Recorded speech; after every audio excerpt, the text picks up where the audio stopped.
Hello, I'm Paul, the author of the Turtle Care Guide on turtleguidebook.com, and in this short video I'm going to give you a bit of a sneak preview as to what the guide actually contains and the quality of the guide. We're going to look at the digital version, but there is also a paperback version as well, which comes with free delivery to your home address. So that option, when the guide is in stock, will be available on the order page.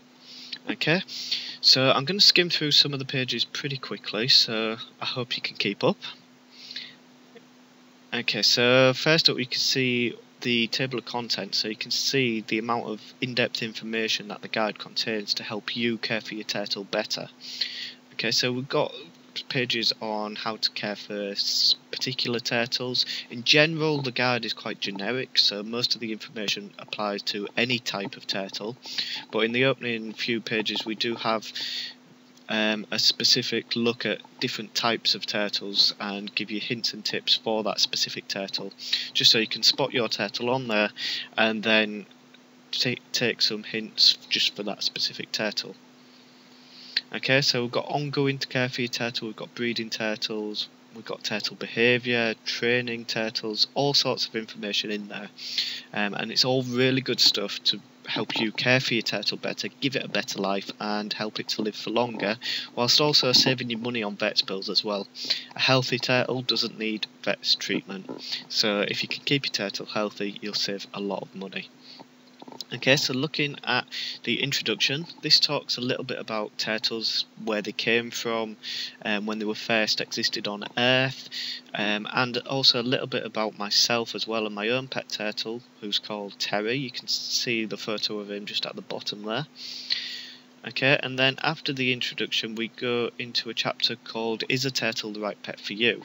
So this looks at all of the different factors you need to take into account before buying a turtle. So if you're still deciding whether a turtle is the right pet for you, then this chapter will help you decide that. If you've already got a turtle, then don't worry, because most of the rest of the guide is all about how to care for a turtle. Okay, so you can see there's an image on the page. You'll see lots of images throughout the book to help illustrate the points, and everything is all nicely laid out and formatted to help you read it. Okay, so after that chapter we go on to the common turtle profile, so you can see some of the different turtles that we've got on there. So we've got the red-eared slider, the musk turtle, or stinkpot as it's known. If you don't know why it's called stinkpot, then you'll find out in the guide.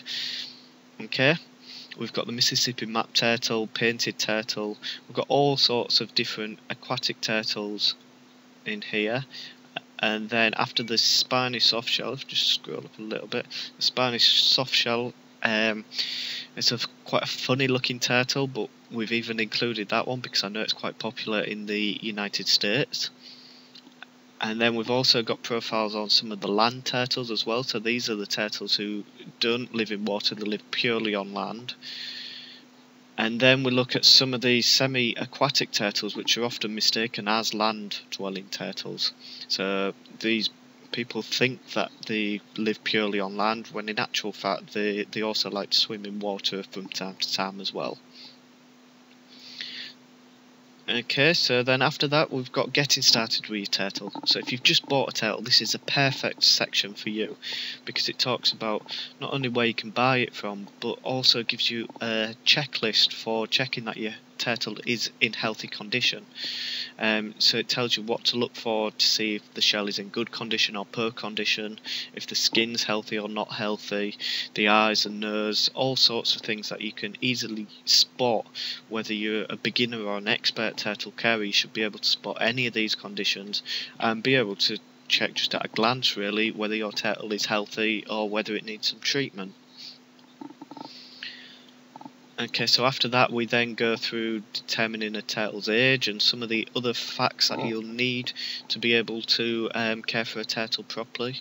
And then we'll look at how to set up a turtle aquarium, so the kind of equipment that you'll need to be able to do that successfully.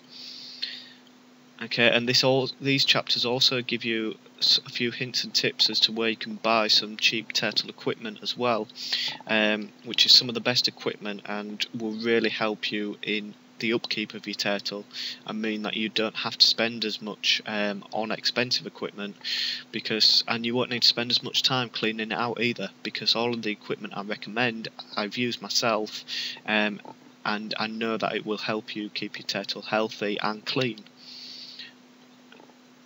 Okay, so there's quite a lot of information on that section. A good few pages of information about the equipment that you'll need.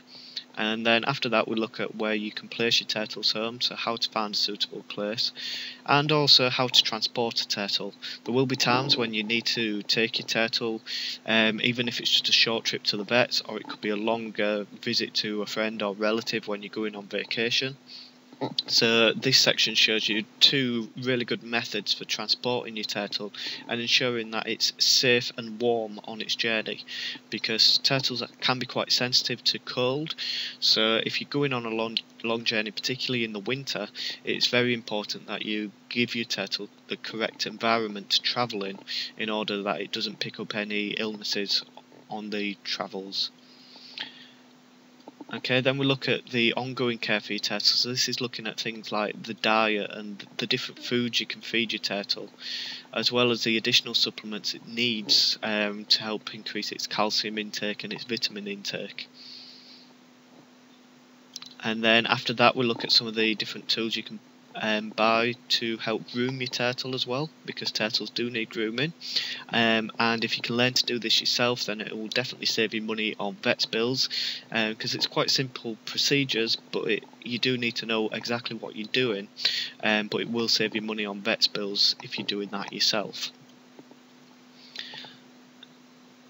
Okay, then after that we move on to how to hibernate a turtle. Not all turtles need hibernation. I have a red-eared slider, and he doesn't need hibernating at all. He's fine all year round. But some turtles do require hibernation, and it's up to you to help give it the correct conditions, not only to whilst it's in hibernation, but also to take it in and out of hibernation correctly and safely. Okay, so one thing you should never do is put an unhealthy turtle into hibernation, because they're unlikely to survive. So the most important thing that you need to do before taking a turtle into hibernation is ensure that it's fully healthy, and that it's going to be able to survive the hibernation period. Okay, so after hibernation we start to look at how to breed turtles and the things you need to look for in order to breed successfully, and what sort of equipment and conditions you need to provide your turtle with, as well as how to care for the baby turtles once they hatch. After that we go on to how to look after your turtle's health. So this is all stuff that I've gained throughout my years of experience with my turtle, and it looks at things you can do to improve the hygiene for your turtle, as well as spotting and curing specific illnesses and diseases. So things like diarrhea, swollen eyes, respiratory diseases, all of those kind of things. We'll show you how to spot those, what the symptoms are, what the cause of the disease has been, and also how you can treat it, preferably without visiting the vet if at all possible.